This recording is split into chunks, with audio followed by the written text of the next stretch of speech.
Students, জ্ঞানজ্যোতি coaching সেন্টারের পক্ষ থেকে তোমাদের সকলকে আরও একবার স্বাগত। আজকে আমরা আলোচনা করব তোমাদের পেপার 7 থেকে, কিন্তু পেপার 7-এর ওভারঅল যতগুলো ইউনিট আছে সেখান থেকে 3 মার্কসের কোয়েশ্চেন্সগুলো আলোচনা করব। ঠিক আছে, তোমাদের এক প্রকার প্রত্যেক দিনের আমি দেখছিলাম যে তোমাদের প্রবলেম হচ্ছিল, তো সেই মতোই কিন্তু ওভারঅল পুরো পেপারটা থেকে কিন্তু 3 মার্কসের কোয়েশ্চেন্স নিয়ে আজকে আমি চলে এসেছি। আশা করছি আজকের ভিডিওটা দেখবে এবং দেখার পরে এখান থেকেও যদি তোমাদের মনে হয় যে আরও কোনোভাবে ভিডিও নিয়ে আসলে তোমাদের হেল্পফুল হয়, সেটা কিন্তু অবশ্যই কমেন্ট সেকশনে জানাবে। আমি অবশ্যই চেষ্টা করব সেটার উপর বেস করে আরও ভালো কিছু তোমাদের মানে ভিডিও হিসেবে তোমাদের কাছে পৌঁছে দেওয়া। ঠিক আছে, চলো অতিরিক্ত কথা না গিয়ে আলোচনার বিষয়ে ফিরে আসি। এগুলো সব হচ্ছে 3 মার্কসের। ইউনিট 1 থেকে প্রথমে 3 মার্কসের আমরা দেখব শিক্ষণ ও নির্দেশনার মধ্যে পার্থক্য। যেগুলোর পাশে স্টার করছি খুব ভালো করে পড়বে। নির্দেশনার ধারণা দাও, শিক্ষণের সংজ্ঞা আলোচনা করো বা শিক্ষণ কাকে বলে, শিক্ষক কেন্দ্রিক শিক্ষণের বৈশিষ্ট্য লেখো, শিক্ষার্থী কেন্দ্রিক শিক্ষণ বলতে কী বোঝো। এই 4 আর 5 নাম্বার এটা কিন্তু ইম্পর্টেন্ট আছে। ঠিক আছে, আচ্ছা এখান থেকে ইউনিট 1 হয়ে গেল 3 মার্কস। ইউনিট 2 থেকে 3 মার্কসের কী কী পড়বো, টিচার বিহেভিয়ার থেকে শিক্ষক আচরণ পর্যবেক্ষণ বলতে কী বোঝো। ঠিক আছে, এটা মোটামুটি দেখে রাখবে আর কি। ঠিক আছে, এই যে ফ্ল্যান্ডার্সের যে মডেল দেওয়া আছে এটা তো একদমই স্কিপ করা যাবে না। ফ্ল্যান্ডারের মডেল অনুযায়ী একজন ভালো শিক্ষকের বৈশিষ্ট্য 2টা স্টার করে দিচ্ছি।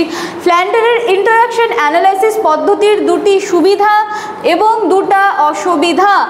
নাম্বার 8, নাম্বার 9 সঙ্গে নাম্বার 7 একদমই বাদ দেওয়া যাবে না। নাম্বার 10 কি আছে, শিক্ষকের আচরণ বিশ্লেষণে ফ্ল্যান্ডারের পদ্ধতির গুরুত্ব কি। তাহলে ইউনিট 2 থেকে কিন্তু যে কটা 1 2 3 4 4টা প্রশ্ন আমি স্টার করে দিলাম, ভালো করে পড়বে। সরে যাচ্ছি, এবার নেক্সট স্লাইড চেঞ্জ করলে কিন্তু স্টারগুলো চলে যাবে। ঠিক আছে, চলো এরপরে কি আছে, unit 3। Unit 3 teacher and classroom teaching. এখান থেকে কি কি করব, এখান থেকে শ্রেণী শিক্ষণের ধারণা। নাম্বার 2 প্রথাগত ও নির্মাণবাদী শিক্ষণের মধ্যে 2টি পার্থক্য লেখো। এটা তো খুব ভালো করে পড়তেই হবে। মাইক্রো টিচিং, ম্যাক্রো টিচিং, এইবার তো এটা দিয়ে দেওয়া আছে, খুব ইম্পর্টেন্ট। ঠিক আছে, মাইক্রো টিচিংয়ের 2টি বৈশিষ্ট্য, ম্যাক্রো টিচিং বলতে কী বোঝো এবং মাইক্রো টিচিংয়ের 2টো উপকারিতা। 13, 14, 15 একদম চোখ বন্ধ করে সুন্দর করে মুখস্থ করবে, চলে যাবে। ঠিক আছে, ইউনিট 4 থেকে 3 মার্কসের কী কী পড়বো, teaching methods and instructional strategies. এখান থেকে কী কী পড়বো, এখান থেকে 16 নম্বরে আছে, দেখো এগুলো কিন্তু সব 3 মার্কসের, আমি বারংবার বলে দিচ্ছি। বক্তৃতা পদ্ধতির একটি সুবিধা ও একটি অসুবিধা। এখানে অনেকগুলো মেথডসগুলো রয়েছে তোমাদের। আলোচনা পদ্ধতির সংজ্ঞা, প্রকল্প পদ্ধতির 2টি বৈশিষ্ট্য, এটা প্রকল্প পদ্ধতিটা ভালো করে দেখবে।